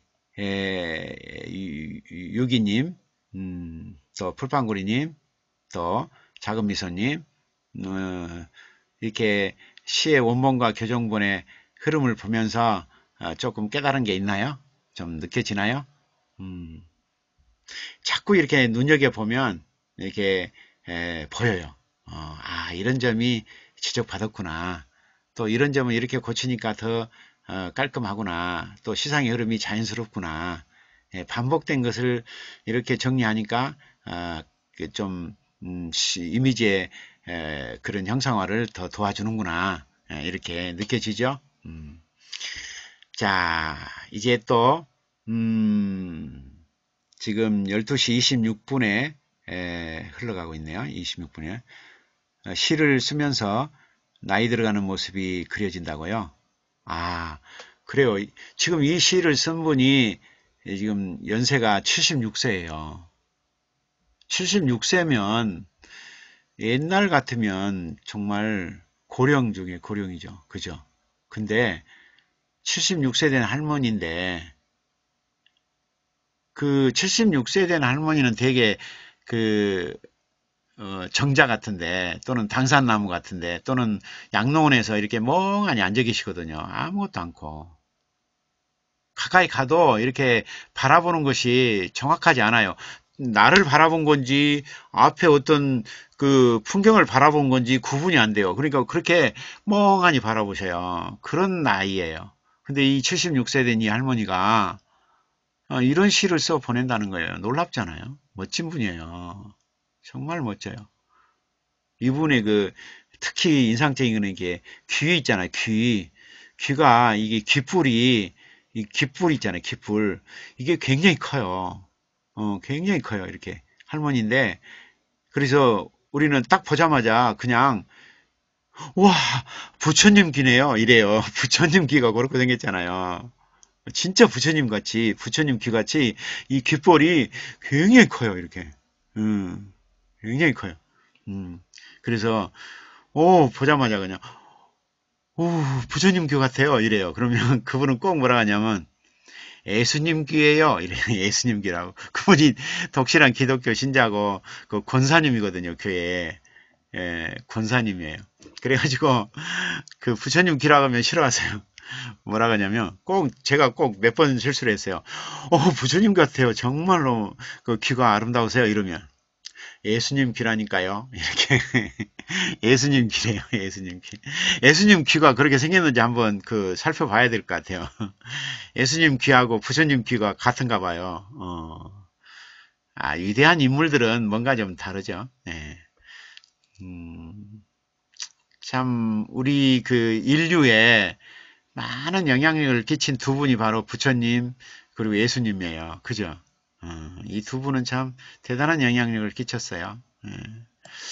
자, 우리가 또 한 편을 더 볼까요? 아니면 그냥 유명한 작품을 볼까요?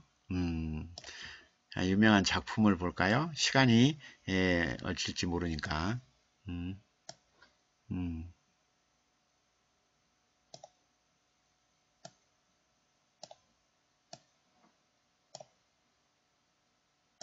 자, 오늘은 그러면 작품 분석은 이것으로 마치고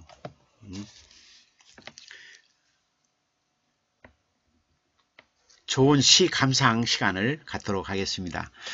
우리 지금 이 시간, 그러니까 낭만 대통령 박덕은 글쓰기 창작 마당은 항상 흐름이 비슷해요.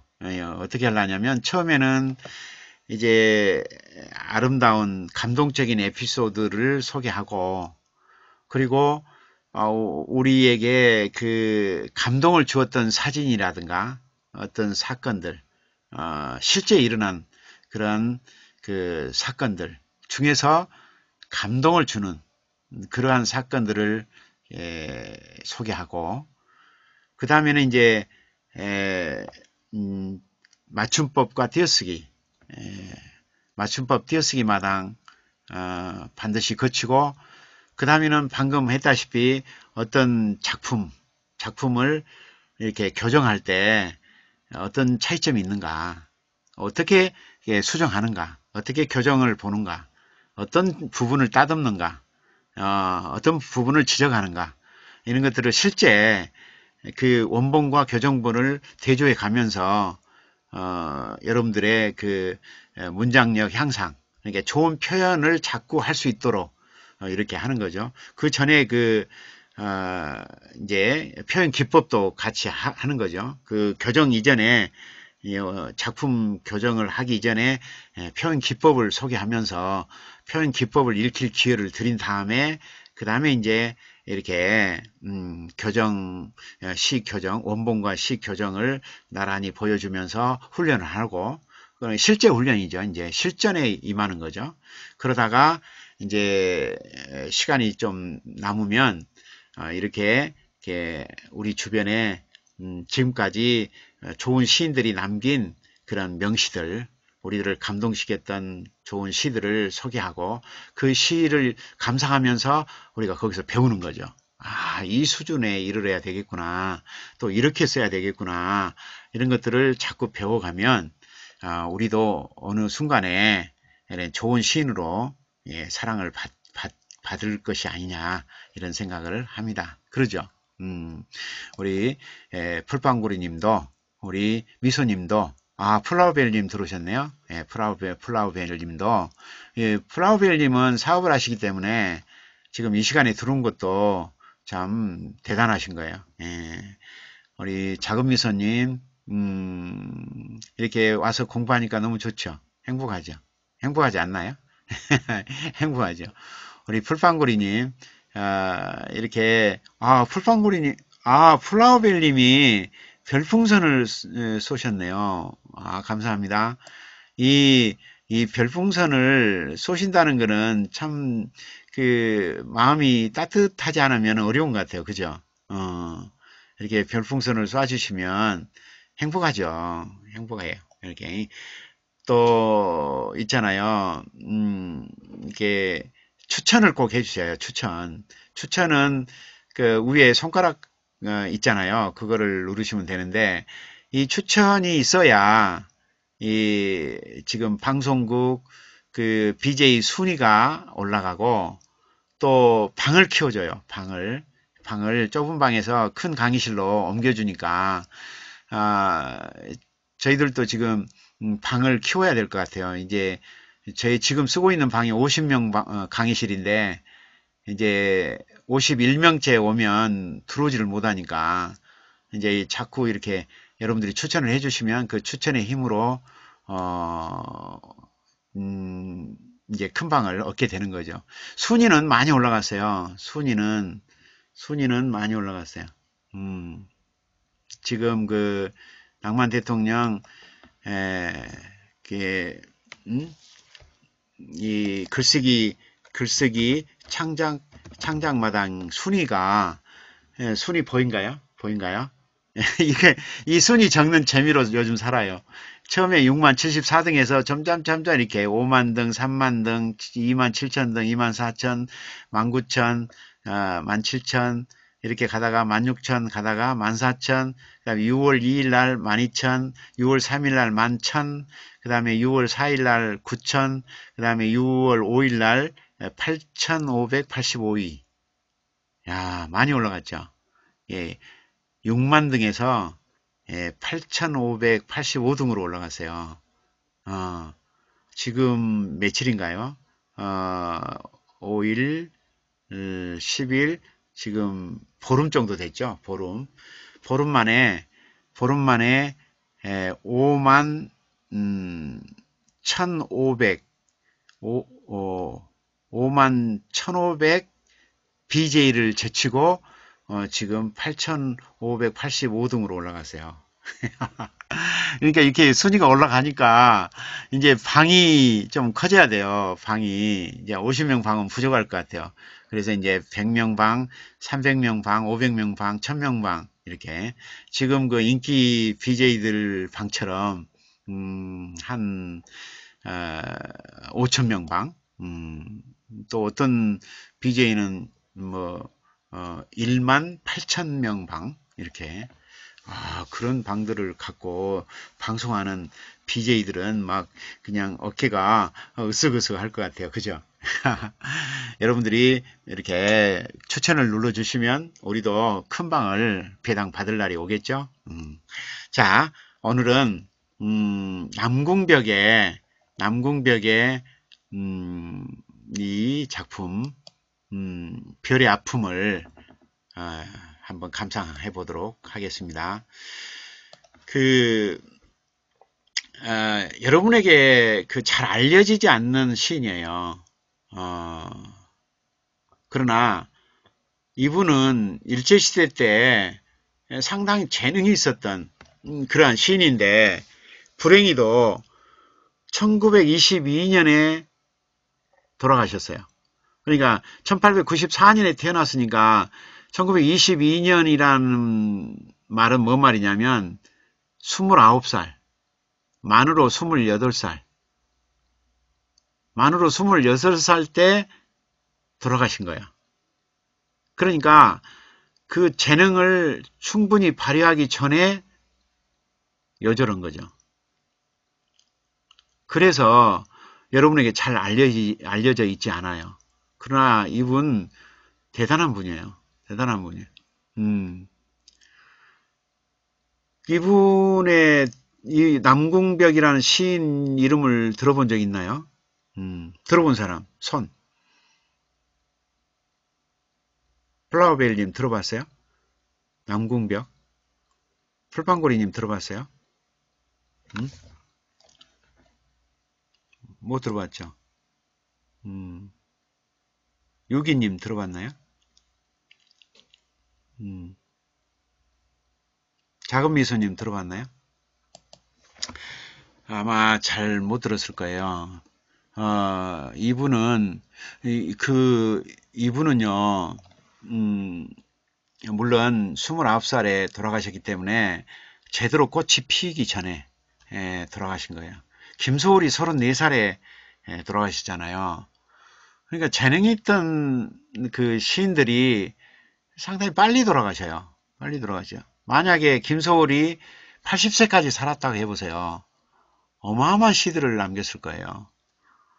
그 중에 아까운 분이 바로 이 남궁벽 시인이에요. 이분이 29살에 돌아가시지만 않았다면 아마 엄청난 그 놀라운 명편들을 남겼을 거예요.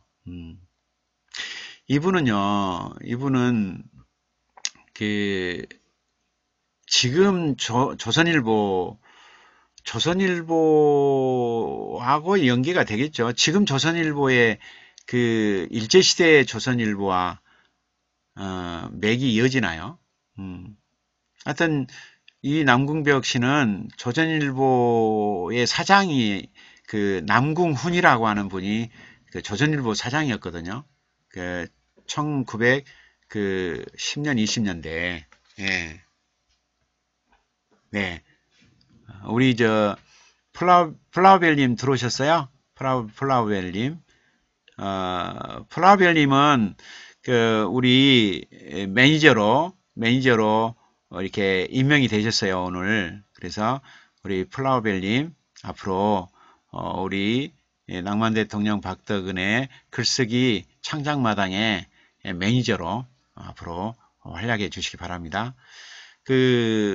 매니저는 날마다 물론 와서 이렇게 참여해 주시면 더 좋지만 시간 나는 대로 오셔서 나중에 이제 많은 수가 이제 동시 시청을 할 때, 많은 5,000명, 뭐, 10,000명, 뭐, 이렇게 시청을 할 때도 혹시 있을지 모르잖아요. 그럴 때 그 댓글 관리를 좀 하셔야 돼요. 댓글 관리. 매니저님들이 그 위에 보면 채팅 금지라고 하는 곳에 화살표가 있어요. 거기를 보면 그 화살표에 보면 그 매니저의 창은 떠요. 거기에 보면 채팅 금지가 나와 있고 강제 퇴장이 나와 있고 블랙이 나와 있어요. 그런데 어떤 막 눈에 거슬리는 댓글을 달았을 때 경고를 주더라고요. 경고를 2번 줬는데도 말을 듣지 않으면 채팅 금지를 2번 하는 거죠. 그러다가 이제 3번째는 블랙을 걸어요. 그럼 블랙은 그 방송에서 퇴장당해요. 그리고 댓글도 지워지는 것 같아요. 강제 퇴장, 블랙할 때 지워지는 거는 모르겠고, 강제 퇴장이 또 있거든요. 강제 퇴장은 뭐냐면, 영영 제2 방송에 들어올 수가 없어요. 강제 퇴장은. 그리고 댓글도 다 지워지더라고요. 그러니까, 앞으로 매니저님들은 그 위에 채팅 금지를 클릭해가지고, 거기서 아주 눈에 거슬리는 그런 댓글을 다는 그런 시청자들은 이렇게 매니저님들이 이렇게 체크를 해 주시는 거죠. 그 BJ는 방송하는 그 흐름에서 이렇게 댓글을 일일이 체크하기가 어려워요. 왜냐하면 이렇게 방송 그 정보를 이렇게 올려야 되니까. 그러니까 아무래도 매니저님들이 좀 수고를 해 주셔야 돼요. 매니저님들은 각 방송마다 10분까지 10분까지 둘 수가 있대요. 그러니까 앞으로 우리 방송국의 10분의 매니저님들은 이렇게 시간 나는 대로 오셔서 날마다 못 오실 거 아니에요. 그러니까 시간 나는 대로 오셔서 이렇게 댓글을 좀 정리해주는 그런 역할을 좀 해주시면 돼요. 예. 그리고 이제 이렇게 강의에 열중하다 보면 뭐 BJ도 그렇고 강의 듣는 분도 그렇고 그 강의에 심취하다가 이제 끝나면 그냥 나갈 수가 있거든요. 그 추천을 안 누르고 그러면 추천이 없으면 그만큼 BJ는 이제 방도 작은 강의실에다가 또 순위도 자꾸 밀리니까 슬프죠. 그렇죠? 그러니까 여러분들이 그 매니저들은 추천도 조금 끝나기 전에 한 번씩 권유해 주시고 다른 방송국들이 그런다고 그래요. 예. 자, 우리가 아까 남궁벽 시인에 대해서 이야기하고 있었는데 이 남궁벽 시인은 일제시 초기에 조선일보사 사장이었던 남궁훈의 외아들이었어요. 그러니까 굉장히 귀한 자식이죠. 경성 고등보통학교 다닐 때 우리 유명한 작가 있죠. 변형로. 변형로라는 이 작가와 아주 친한 친구였대요. 친한. 그리고 좀 신기한 거는 남궁벽 시인이 야구를 잘했어요. 야구. 물론 학교의 학업 성적도 상당히 우수했대요. 근데 야구 선수였대요. 멋쟁이였던 것 같아요. 그렇죠. 일본으로 가서 음악 관련된 일을 했던 것 같아요. 도쿄 음악협회 간사로 지냈다 하니까 아마 음악에도 상당히 조예가 있었던 건 아닌가. 예. 그리고 귀국해가지고 중학교, 오산중학교 교사로 근무를 하면서 작품을 썼는데 불행히도 29살에 그냥 1922년에 돌아가셨으니까 29살이죠. 29살에 요절하고 만 거죠. 근데 이제 이분이 이제 돌아가신 뒤에 시를 정리해 보니까 14살 때 말이죠. 애국설이라고 하는 글을 발표했는데 이 내용이 뭐냐면 지도층이 각성해야 된다. 그리고 청소년 교육이 무엇보다도 중요하다. 우리나라에. 이거를 14살짜리가 애국설이라는 글을 발표해가지고 이걸 담아놓은 거예요. 지도층은 각성하라. 청소년 교육은 무엇보다 중요하니 지금부터 서둘러라. 이거를 세상에 14살 때 예, 써놨어요. 이 애국설이라는 애국설을 쳐보셔요. 그래가지고 검색란에 애국설을 쳐보세요. 애국설을 한번 읽어보세요. 아, 대단하잖아요. 그 27살 때는 그 여러분이 잘 아는 페어지 있죠. 페어지의 창간 동인이 되었거든요. 그때 이제 변형로라든가 오상순 시인이라든가 염상섭 소설가 이런 분들과 같이 그 페어 창간을 했는데 이때 그 오상순하고 이 남궁벽 이 두 사람이 편집 후기를 썼어요. 그러니까 그 폐허 동인지에 상당히 중요한 인물이었다는 걸 알 수 있죠. 그죠? 거기에 발표된 거 또는 뭐 어떤 그 다른 뭐 신생활이라든가 이런 데 발표한 작품들 이런 것들을 다 모아봐도 10여 편밖에 안 돼요. 예. 그러니까 우리나라 시인 중에서 아마 가장 적은 수의 시를 발표한 분이 바로 남궁벽 시인이 아닌가 이렇게 생각이 돼요. 한 10여 편밖에 없어요. 그 중에 한 편이 별의 아픔인데 이 작품은 그 죽은 해에 썼어요. 22살에 돌아가셨는데 그때 썼어요. 그 신생활 8호에다가 쓰고 이 작품을 발표하고 돌아가셨어요. 안타깝죠. 안타까워요. 참 재능이 있었던 시인 한 분이 요절하고 말았네요. 자, 이분의 별의 아픔입니다. 별의 아픔. 낭궁이 아마 성인 같죠? 낭궁벽. 이렇게. 별의 아픔. 낭궁벽. 낭궁벽인가요? 어떻게 되는 거죠?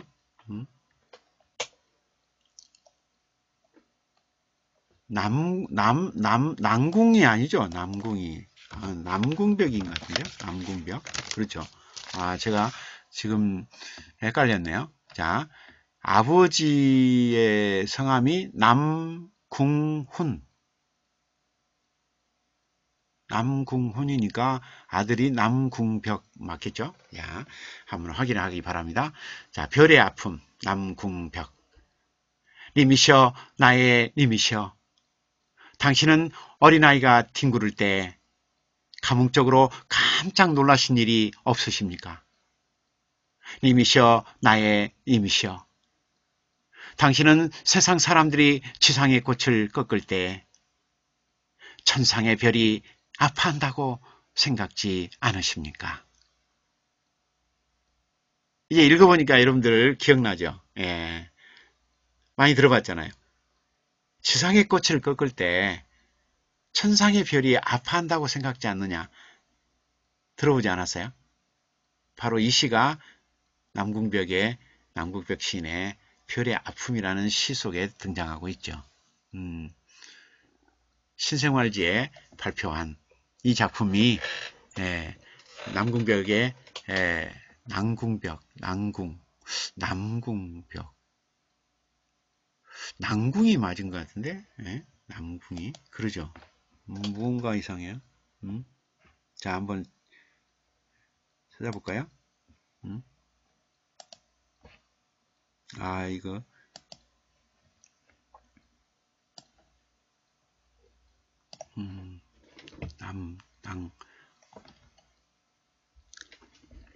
자, 여러분들이 귀고래사 김순우의 귀고래사를 들으시면서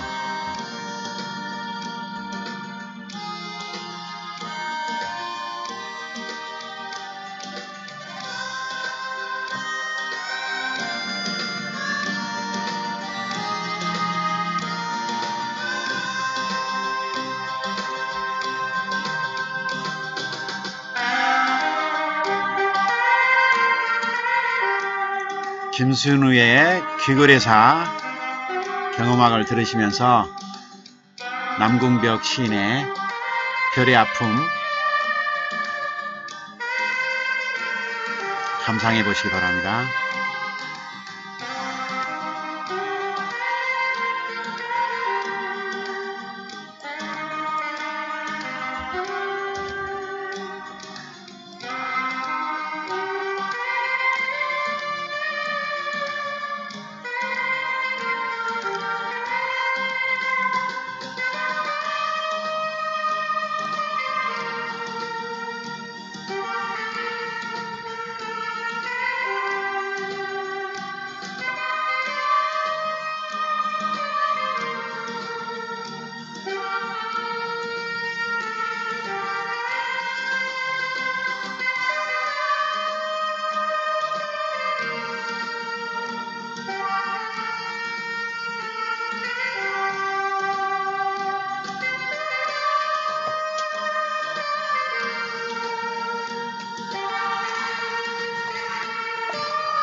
네.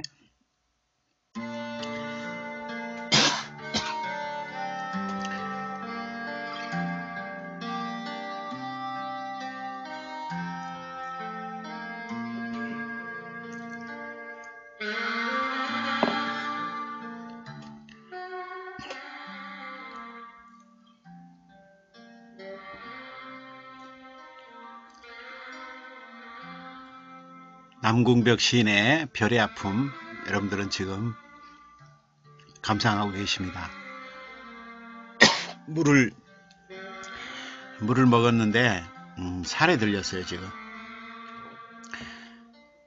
좋은 시를 만나면 제목은 항상 이렇게 사례가 들린답니다. 너무 부러워서 너무 시가 좋아서 시 속에 빨려들어서 제목이 제 목이 아니고 사례된 목으로 바뀐답니다. 다시 한번 읽어보겠습니다. 별의 아픔, 남궁벽. 님이시여, 나의 님이시여, 당신은 어린아이가 뒹굴 때 감흥적으로 깜짝 놀라신 일이 없으십니까? 님이시여, 나의 님이시여, 당신은 세상 사람들이 지상의 꽃을 꺾을 때 천상의 별이 아파한다고 생각지 않으십니까? 네. 이분은 이 시를 쓰고 자기가 얼마 있다 세상을 떠날 거라는 걸 알았을까요? 이 시를 쓴 그 해에 돌아가셨어요. 님이시여, 나의 님이시여, 당신은 어린아이가 뒹구를 때 감흥적으로 깜짝 놀라신 일이 없으십니까? 어린아이 뒹구는 모습을 보면서 뭔가 깨달은 거죠. 그죠? 어쩌면 이 시는 결국 우리가 나아갈 어떤 그 궁극적인 세계가 순수의 세계가 아니냐. 그러니까 그 당시에 문단에는 그 퇴폐적인 퇴폐성, 퇴폐적인 감상, 퇴폐적인 정서, 이런 것들이 그냥 그 주흐름이었어요. 주흐름이었어요. 예를 들면 그 3.1운동이 실패했단 말이에요. 3.1운동을 우리가 안 일으켜서 그러지, 일으키기만 하면 우리가 나라를 찾을 수 있다고 하는 그 내면의 웅얼거림이 있었던 거죠. 그런데 막상 그 3.1운동을 일으켰어요. 근데 1919년에 그 운동이 성공하지 못하고 결국은 제압당했거든요. 그러니까 모든 사람들의 내면에 이 절망감, 이 일어설 수 없는 어떤 그 퇴폐성, 이것이 짓누르기 시작한 시대라고 봐야 되겠죠. 그래서 문단에 그냥 그 도포스처럼 그 퇴폐성, 그 퇴폐적인 감상, 퇴폐적인 정서, 퇴폐적인 감성들이 막 그 퍼져나가는 거예요. 이럴 때 남궁벽 시인은 아니다. 그래서는 안 된다. 자연의 생명을 예찬하는 낭만시를 쓰신 거예요. 자연의 생명을 예찬하면서 그 퇴폐성과는 다른 쪽으로 가려고 하는 거죠. 낭만시, 낭만파라고 봐야 되겠죠. 낭만파 시. 예. 그래서, 그리고 이미 시를 쓰기 이전에 그 14살 때 그 애국설이라는 글로 지도층이 각성하고 청소년 교육이 얼마나 중요한, 이거를 강조할 정도였으면 이 남궁벽 시인은 상당히 사물을 보는 그 눈이 아주 그 정도의 길을 걸어갔던 것 같아요. 그죠? 가령 예를 들면 그의 작품인 풀이라든가 생명의 비기라든가 대지의 생명이라든가 이런 작품들의 공통점이 뭐예요? 자연의 생명을 예찬했단 말이에요. 자연의 생명을 예찬하면서 아니다. 퇴폐적인 그런 의식으로는 아름다운 인생을 꾸려갈 수 없다는 거죠. 그죠? 또 청춘이라든가 이런 시들, 나의 세상이라든가 또 요 별의 아픔이라든가 이런 작품들이 그런 퇴폐성과는 거리가 있는 거예요. 자연의 생명, 자연의 생명을 예찬하는 가운데서 이 시적 화자의 내면은 낭만이 흘러요. 낭만이 흐르고, 그리고 그 아름다운 정서, 그리고 아름다운 정서가 축적된 아름다운 인생, 이걸 귀하게 여기는 거예요. 이 인생관이 지금 이 시의 밑바닥에도 흐르고 있어요. 그죠? 어린아이가 뒹굴을 때 감흥적으로 깜짝 놀라신 일이 없으십니까? 아이의 그 순수성, 아이의 그 때묻지 않음, 그런 그 맑은, 그리면서 밝은, 퇴폐적인 쪽하고는 다르죠. 절망하고, 그냥 비굴하고, 그냥 어둡고, 그런 퇴폐적인 세계와는 다른, 정말 순수하고, 아름답고, 밝은, 그러한 세계를 어린아이를 통해서 발견했을 때, 당신들은 감흥적으로 깜짝 놀라신 일이 없느냐는 거죠. 그 다음에 봐봐요. 님이시여, 나의 님이시여. 님을 불렀어요. 근데 그 님이 누구이며? 나의 님이요. 나의 님. 나의 님. 다른 사람의 님이 아니라 내 생명보다도 더 귀한, 나의 인생보다도 더 귀한 나의 님이에요. 그 님에게 물어보는 거예요. 당신은 세상 사람들이 지상의 꽃을 꺾을 때 지상의 꽃을 꺾어요. 이게 생명이죠. 코스모스를 꺾는 것도 지상의 꽃이고, 사람의 목숨을 꺾는 것도 지상의 꽃이고, 사람의 의지를 꺾는 것도 지상의 꽃이고, 사람이 진리 쪽으로 나가려고 하는 그 발걸음을 꺾는 것도 지상의 꽃이고, 악을 대항하면서 악과 싸우고자 하는 그러한 그 열정, 그걸 꺾으려고 하는 것도 지상의 꽃을 꺾은 거죠.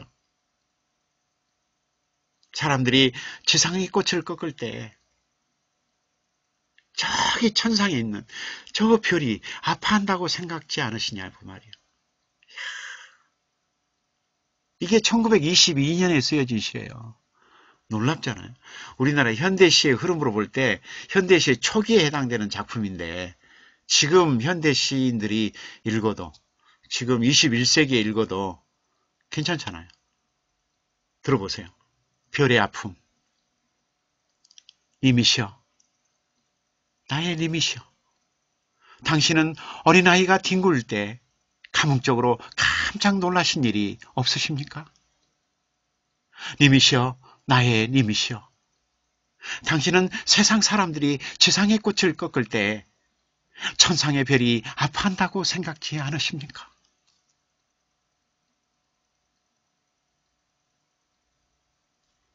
일제치하의 짓밟힘을 당하고 있는 우리 민족의 아픔이 느껴지지 않나요? 우리 정신 차려야 돼요. 또다시 우리가 짓밟히지 않기 위해서는 일본에게, 중국에게, 미국에게 짓밟히지 않기 위해서는 우리가 정신 바짝 차려야 될 때입니다. 그죠? 다시 또 짓밟혀가지고 이 남궁벽 시인의 이 애통한 이 외침이 다시 반복되지 않기를 바랍니다. 자, 시간이 다 됐으므로 남궁벽 시인의 이 시를 다시 한번 읽으면서 오늘 마무리할까 합니다. 자, 여러분들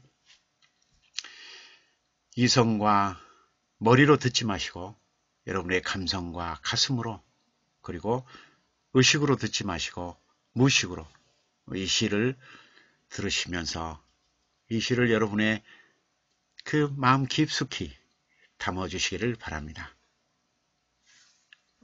29살에 요절했지만 그래도 이렇게 귀한 시를 남겨준 남궁벽 시인에게 박수를 보냅니다. 별의 아픔. 남궁벽. 님이시여, 나의 님이시여. 당신은 어린아이가 뒹구를 때에 감흥적으로 깜짝 놀라신 일이 없으십니까? 님이시여, 나의 님이시여. 당신은 세상 사람들이 지상의 꽃을 꺾을 때에 천상의 별이 아파한다고 생각지 않으십니까? 네. 자,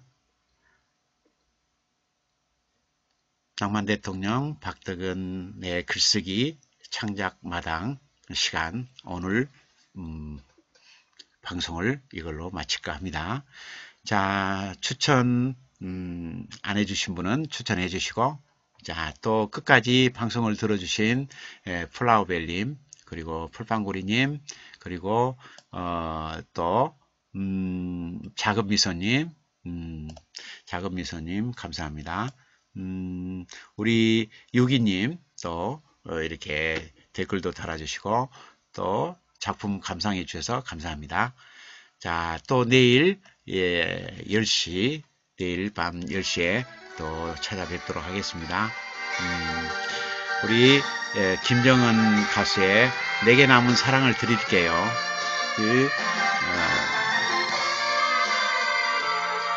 곡을 들으시면서 자, 오늘도 이걸로